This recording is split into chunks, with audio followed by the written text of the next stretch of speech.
हा नारंगी कलरचा पूर्ण दाना भरलेला आहे, तपसून दाना येतो.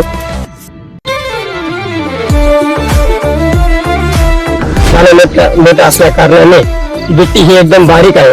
हा माझं नाव पुष्पराज किशोर खैरनार, गाव मालपूर, तालुका साक्री, जिल्हा धुळे. तुलसी कंपनीचं EMH 369 हे वाण. तरी तुम्ही कलर बघू शकता, हा नारंगी कलरचा पूर्ण दाना भरलेला आहे.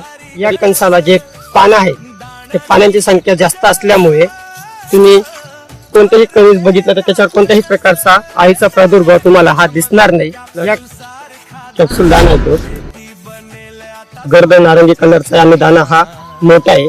दाना मोठा असल्या कारणाने मधली जी बिट्टी ही एकदम बारीक आहे. आडव्या लाईनी या 18 आहेत, उद्या तुमच्या 39 आहेत. त्याप्रमाणे जर हिशोब दिला तर 684 दाणे एका कणसाला आलेले आहेत. रब्बी आणि खरीप दोघी हंगामात आपल्याला लावता येतो. कमीत कमी मला एकरी हे 30 क्विंटल मला उत्पन्न येईलच, याची मी तुम्हाला खात्री देतो.